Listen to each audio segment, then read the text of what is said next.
നമസ്കാരം, ദേശസ്നേഹി ചാനലിലേക്ക് സ്വാഗതം. ശശി തരൂരും കോൺഗ്രസും ഒന്നിച്ചു പോകാനാകാത്ത വിധം അകന്നിരിക്കുന്നു.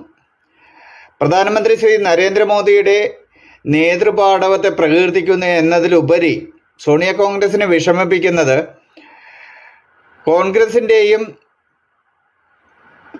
വിശിഷ്യ നെഹ്റു കുടുംബത്തിൻ്റെയും ഏറ്റവും വലിയ വിമർശകനായി ശശി തരൂർ മാറി എന്നുള്ളത് തന്നെയാണ്. ഈ വിമർശനങ്ങളെ കണ്ടില്ലെന്ന് നടിച്ച് കോൺഗ്രസിന് മുന്നോട്ട് പോകാനാകില്ല. ശശി തരൂരിനെതിരെ നടപടിയെടുത്തേ തീരൂ എന്ന അവസ്ഥയിലാണ് കോൺഗ്രസ്. അവർ അതിന് നിർബന്ധിതരായിക്കൊണ്ടേയിരിക്കുന്നു. ഈ അവസ്ഥയിൽ ശ്രീ ശശി തരൂർ ഭാവി പരിപാടി ഏത് രീതിയിൽ കൈക്കൊള്ളുമെന്ന ചില നിഗമനങ്ങളിലേക്ക് എത്തുന്നതിൽ തെറ്റില്ല എന്ന് തോന്നുന്നു.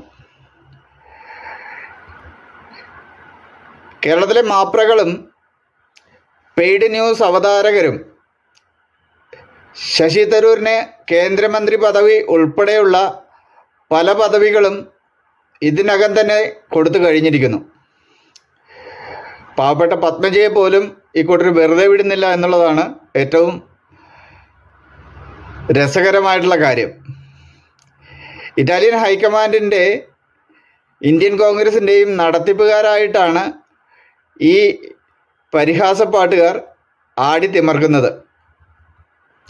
ഇനി ദേശസ്നേഹിയുടെ ഒരു നിഗമനം പറയാം.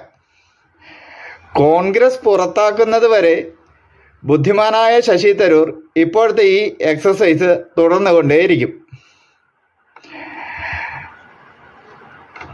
ഇവിടെ കോൺഗ്രസ് പുറത്താക്കി കഴിയുമ്പോൾ ശശി തരൂർ പുതിയ പാർട്ടിയെ പ്രഖ്യാപിക്കാനാണ് സാധ്യത. അദ്ദേഹത്തിനോടൊപ്പം പുറത്തു പോകാൻ നിരവധി കോൺഗ്രസ്സുകാരും ഉണ്ടാകും. പുതിയ പാർട്ടി NDA സഖ്യകക്ഷിയായി മാറാനും സാധ്യത വളരെ അധികം തന്നെയാണ്.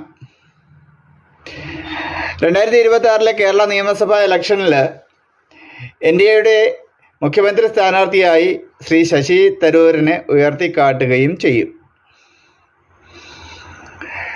ബീഹാറിൽ നിലവിൽ നിതീഷ് കുമാറിനെ പോലെ കേരളത്തിൽ ശശി തരൂരായിരിക്കും തലപ്പത്തേക്ക് എത്തുക. അത് ഏകദേശം ഏറെക്കുറെ ഉറപ്പിക്കാവുന്ന ഒരു നിഗമനമാണ്. നമുക്ക് കാത്തിരുന്ന് കാണാം. ഇലക്ഷൻ ഒരുപക്ഷെ NDAക്ക് ഭൂരിപക്ഷം കിട്ടുമോ ഇല്ലയോ എന്ന് ഉറപ്പില്ല എങ്കിലും ഇലക്ഷന് ശേഷം ഭരിക്കാനുള്ള